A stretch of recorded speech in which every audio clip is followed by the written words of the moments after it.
Bonjour à tous, bienvenue à cette nouvelle vidéo. Alors aujourd'hui, je vais vous donner mes astuces pour essayer de réduire au maximum les déchets générés dans la cuisine.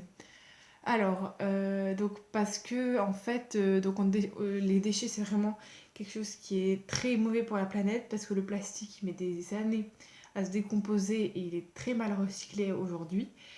Et qu'en plus dans la cuisine c'est l'endroit où on va jeter le plus de déchets.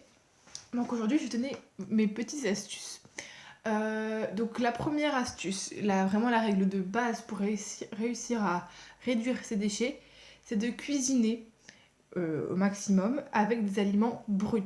C'est-à-dire par exemple ici on va avoir des lentilles, des flocons d'avoine. Là on a des pois chiches par exemple, non des petits pois. Voilà, vous pouvez voir des petits pois. Et tout ça, c'est des ingrédients qui sont pas transformés, ils sont bruts. Et donc, ça va avoir un avantage parce que comme ils sont bruts, vous n'allez pas avoir besoin de les acheter avec un emballage plastique, comme vos fruits et légumes par exemple. Et en plus de ça, ça va avoir un excellent goût par rapport aux produits transformés. Et vous allez gagner aussi au niveau santé parce que tout ce que vous faites vous-même, ça va être bien meilleur pour votre santé que des produits achetés tout faits, qui contiennent plein d'additifs, de colorants, d'exhausteurs de goût, de conservateurs, qui vous ruinent la santé totalement et qui n'ont absolument aucun goût si on commence à s'intéresser à la cuisine maison. Donc voilà, ça c'était la première astuce, acheter des produits de base bruts que vous transformez vous-même.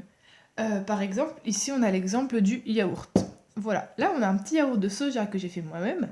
J'ai acheté des graines de soja, j'ai fait mon lait de soja et j'ai ensuite fait des yaourts comme expliqué dans ma vidéo sur comment remplacer les produits laitiers. Je ne vais pas tout vous réexpliquer aujourd'hui. Mais voilà, vous pouvez aussi faire votre yaourt avec du lait de vache, hein, c'est comme vous voulez. Mais vous utilisez des aliments bruts que vous pouvez trouver sans emballage plastique et vous faites votre propre yaourt. Ça c'est extrêmement bien parce que c'est un emballage en verre que vous réutilisez tout le temps. Vous ne jetez rien parce que souvent les pots de yaourt en plastique, ils sont absolument pas recyclés et c'est une catastrophe pour la planète. Voilà. Ensuite, encore une petite astuce, c'est d'acheter son pain à la boulangerie, pas en supermarché parce que c'est toujours emballé, suremballé même, avec un sac en tissu. Alors comme ici, là c'est un sac à pain, et donc vous le cousez vous-même, ou alors vous pouvez l'acheter sur internet tout fait si vous n'avez pas le temps. Et alors voilà, vous mettez votre pain dedans, vous demandez à la boulangère, attends je vais vous montrer de plus près, vous demandez à la boulangère de vous mettre le pain dans le sac à pain. Voilà, là on a un pain qui est à l'intérieur. Et comme ça, le pain il va se conserver beaucoup mieux et vous n'allez pas avoir de déchets d'emballage papier à chaque fois que vous allez acheter du pain, à chaque fois que vous jetez du papier, ça devient vraiment colossal après, à la fin de la semaine. Ensuite, petite autre astuce, c'est de tout acheter ces produits secs en vrac. Alors là, tout à l'heure, je vous ai montré les lentilles. Alors, on va revenir avec les lentilles. Les lentilles, voilà. Là, je les ai achetées en vrac. Donc, j'ai ramené un petit sac, comme un sac à pain, mais en plus petit et en plus fin. Je l'ai ramené dans un magasin. Alors, soit on peut le trouver dans des magasins bio. Il y a un grand rayon de vrac. Il y en a aussi des rayons de vrac dans les supermarchés. Après, vous pouvez aller aussi dans des épiceries spécialisées comme Day by Day ou d'autres épiceries indépendantes que vous trouvez à côté de chez vous. Et vous pouvez acheter tous vos produits secs en vrac. Les lentilles, comme ici. Après, on peut avoir aussi les flocons d'avoine. Alors, voilà, les flocons d'avoine, les pâtes, tout ce que vous voulez. Le café, le chocolat. Voilà, c'est vraiment bien. Ça coûte un peu plus cher, mais bon, après, vous faites des économies, par exemple, en faisant votre lessive vous-même, qui va vous revenir vraiment pas cher. Et de ce fait, vous allez aussi mieux rémunérer les producteurs et acheter des produits qui ne viennent pas de grandes surfaces, mais de producteurs indépendants qui gagnent leur vie décemment pour produire ce qu'on va acheter. Encore une autre astuce, si vous n'avez pas le temps d'acheter tous vos produits bruts et de les faire vous-même parce que vous travaillez, vous n'avez pas le temps, vous n'avez pas envie, c'est d'acheter des conserves mais en verre. Par exemple ici, on a des conserves de pois chiches. Tout à l'heure, je vous ai montré les petits pois. Après, c'est pareil, vous pouvez acheter des conserves de tomates.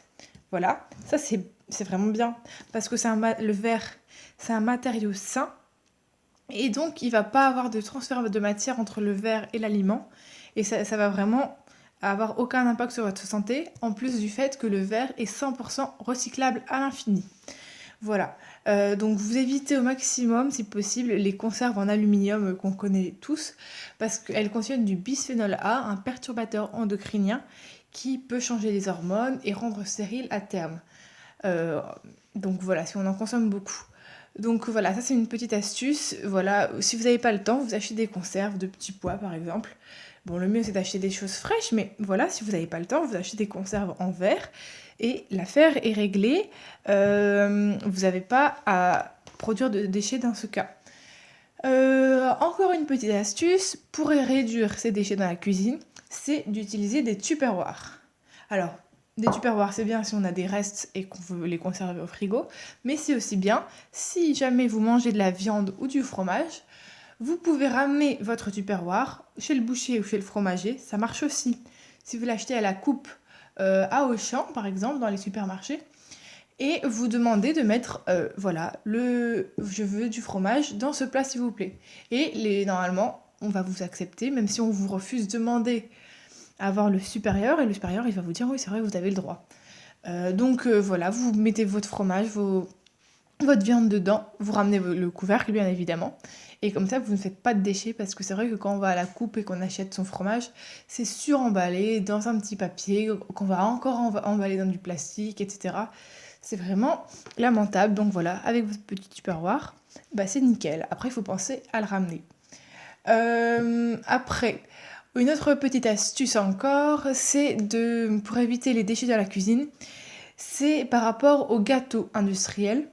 Alors, le mieux, c'est de s'en passer. Donc, arrêtez d'acheter des gâteaux tout faits. Et le mieux, c'est de les faire soi-même. Donc, voilà. Mais après, si vous n'avez pas le temps, je vous renvoie à ma vidéo un encas sain et zéro déchet quand on est pressé, où je vous explique comment se faire plaisir pour remplacer les gâteaux industriels et sans faire de déchets. Je ne vais pas tout réexpliquer aujourd'hui. Voilà, c'est tout pour cette vidéo. Si vous avez des questions, dites-les moi en commentaire.